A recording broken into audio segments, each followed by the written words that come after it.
dumito tayo. O ito, si ano na po to, si Secretary Boying Remulla. Sabi ni Ma'am Trish siya De La Cruz, sabi ni Bryce, 2019 nagsimula na silang gumawa ng anomalya dahil lumipat na sa Bulacan District. O, game.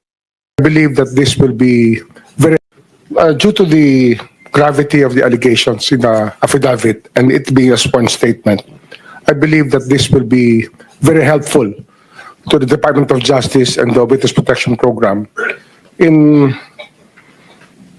trying to. Sabi ni Tato, gusto isalba si Beshi Joel. Ano kaya yun? Paano kaya yun? Since nabanggit niya nga na ito po, ipapadala ko po ito kay Senator Joel. Sabi, tulong ko sa kanya. Ano kaya? Ay, okay, sige. Tulong. Ito, tulong ni Alcantara. Lagay, pasok lang sa bio. Sige, okay na. Tulong yan. Gagamitin yan sa mga project o kung saan. Ganun kaya nangyari doon? Para lang maiiwas na merong katkong sa flood control. Para lang masabi na, wala po, walang kinalaman si Joel Villanueva dyan. Kumbaga, superhero.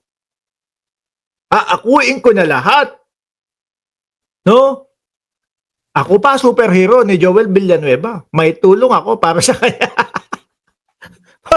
Ano ba to? Akala ba nila lahat ng Pilipino, grade 1? Akala lahat ng Pilipino, bata? Ngayon lang pinanganak?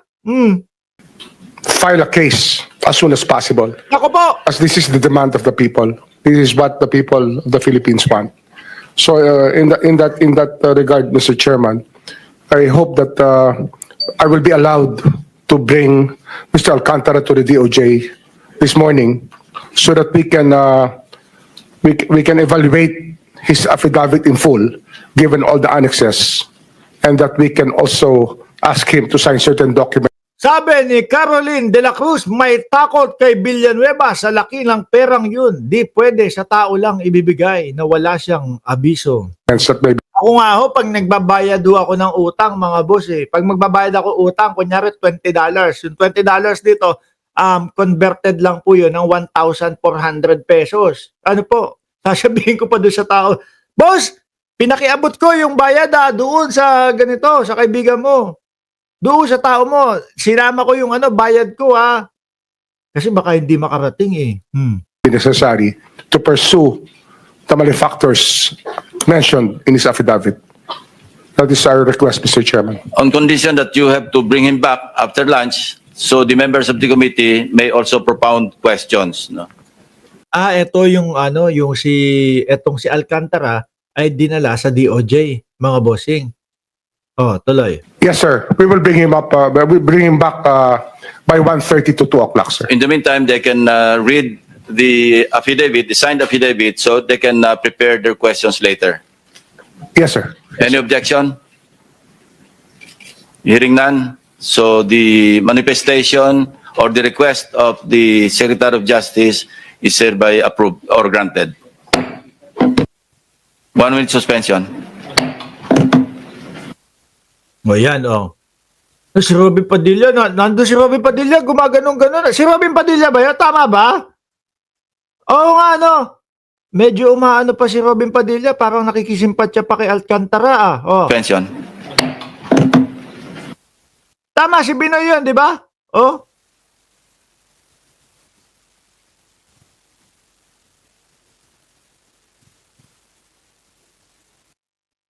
Parang, galingan mo huwag mong ilaglag yung... Galingan mo yung sinasabi mo, ikaw ang tulong-tulong panatili mong ganun yun. Eto na, nasaan na si Alcantara? Ayan na nga. Ito yung papunta na ng DOJ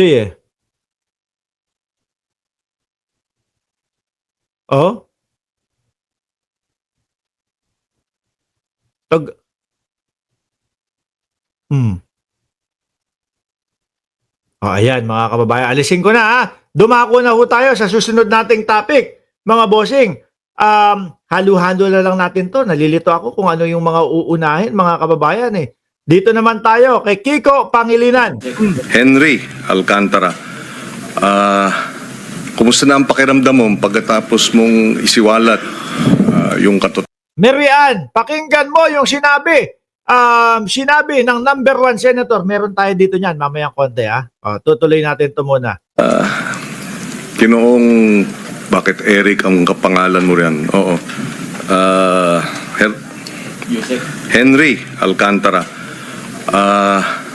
Kumusta na ang pakiramdam mo pagkatapos mong isiwalat yung katotohanan? Parang hindi pa yun yung katotohanan. Parang kulang ho yun. Parang may pinagtatakpan. Parang hindi naman po bata yung mga Pilipino para paniwalaan agad-agad yung sinasabi niya. Feeling ko lang ho, may pinagtatakpan mga boss, no? Pwedeng mali ako, pwedeng tama ako. May agam-agam. Takot po. Takot. Pero pakiramdam, gumaan. Takot. Natatakot sabihin yung talagang totoo kung ano talaga. Tingin ko yun eh. Tingin ko may kinatatakutan talaga tong malaking tao. Ba? Kahit paano yung mga dala-dala mong saloobin? Opo. Okay. Sige. Nabanggit mo sa iyong sumpang salaysay no, na si Commissioner Lipana ng Commission on Audit lumapit sa iyo. Kailan yun? Hindi ko po maano yung exact date. Actually po, ang pagbibigay po ng listahan ay 1 year before the susunod pong taon. Yes.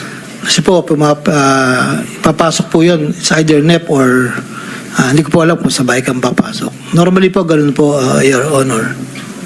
Yes. Kasi sabi, noong 2022, humingi sa akin ng listahan ng mga flood control project. Yes, Your Honor. Paano yun? Paano? Saan ka pinuntahan? Saan ka pinuntahan para... Minsan po sa office, minsan po naman sa Viber po. So, tinext ka at personal kang pinuntahan Yes po. Your noong 2022. Opo. Ito ang nakalagay. Paano niya... Ano sabi niya?